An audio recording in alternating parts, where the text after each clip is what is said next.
Hey guys, welcome back to another episode on how to defend. And today we'll be looking at how can we check if our mobile device has already been hacked. Okay, so this is going to be a little more technical. Okay, so we need some form of command line interface to find out the processes as well as the network outbound connections that we're having from our mobile device all the way out onto the internet. Okay, or into some hacking server that is in control of our mobile devices. So the first thing we want to do is, of course, I want to highlight over here. I have an Android device running on the left side of the screen, as you can see, and it can be the same for a physical Android device that you can do the same too. Okay, so you can go ahead and plug in your Android device into your computer system, which already has Android Debug Bridge running. So if you're not sure what is Android Debug Bridge, we have a video tutorial on that, so do check it out on the channel. So what we're going to do now is to actually go ahead and open up command prompt. Okay, so go ahead and open that up, and of course I'm going to zoom in a little more so it's easier for you to see. Okay, so I'm going to put this as 428. Okay, so what we'll do now is to actually kickstart ADB. So we'll need a connection into the Android device. So this gives us shell, and we can issue some interesting commands to find out what's going on the device. Okay, on the background I actually have a Kali Linux machine running. So we'll look at what's normal and what is abnormal. What are some of the indicators that your phone has already been compromised?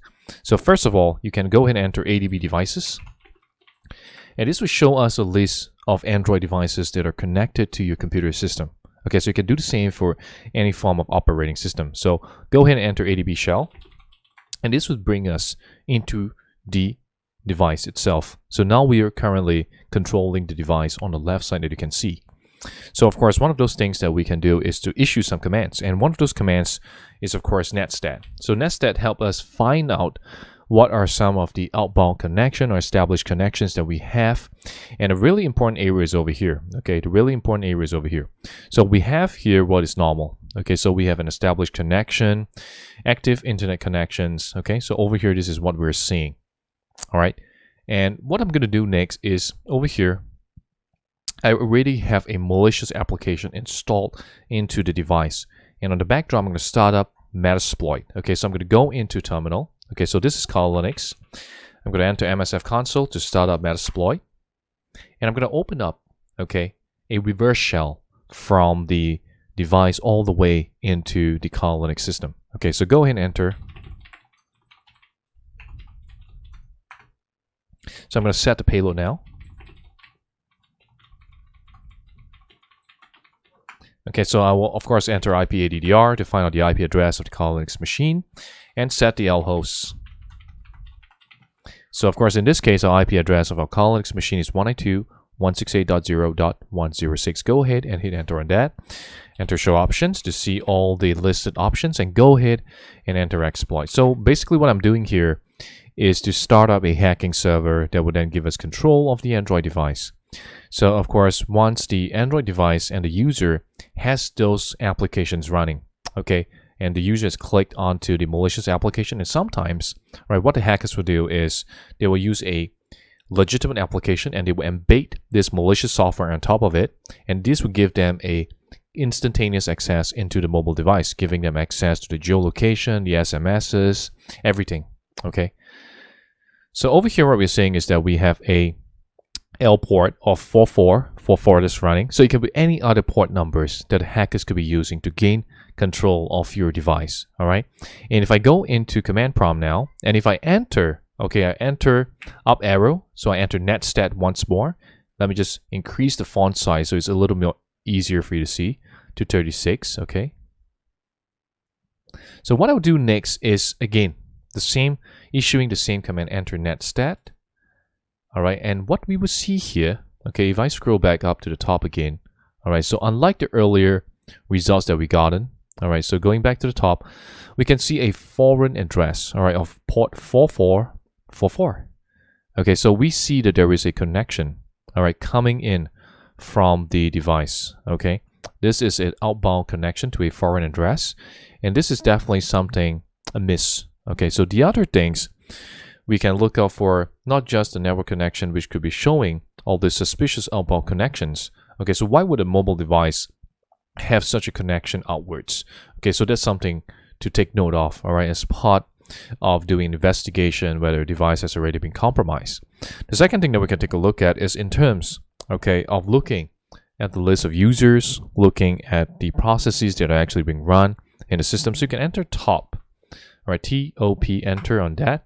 And this will show us, okay, all the different processes that are actually running inside the Android device. In our case, okay, we have shell running, all right, and we have all this number of users over here. So we have root, we have system, we have U0, okay, and we have all these different users who are actually inside the environment right now. And of course, we have no idea what they're doing, right? So we're trying to investigate what's going on.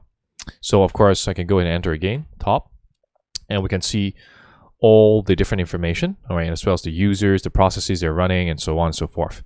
So of course, on our case over here, okay, what we are seeing is that there are certain processes that shouldn't be there. There's certain processes that are suspicious. And of course, in our case, if I go back to Kali Linux and if I enter shell, all right, this means that the hacker is having a command line interface into the device, all right? And for example, if the hacker enter who am I, and they get the username over here. So we can see the username as U0_A134. Okay, so in our case, when we go back to command prompt, looking at the top, okay, we can see over here, okay, we have a user U0A134, and they have a shell.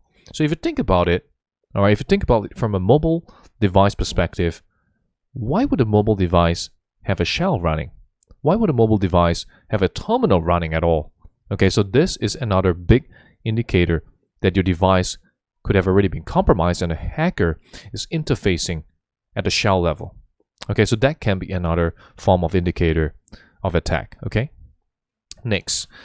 And the final sharing is, of course, in terms of looking at PS. PS stands for processes they're running. So you can enter PS, okay, and this will list out all the processes inside the system. So you can enter PS-A, and we can see all of those different processes they're running inside the system. And of course, we're looking out again for certain processes that shouldn't be there. So for example, over here, okay, we have the common ones like com.android, and we have here com.metasploit.stage. So Metasploit, of course, is a hacking framework that we use, and we have done a lot of lectures and tutorials on it. So that is going to be one suspicious indicator. Okay, the other suspicious indicators are going to be shell.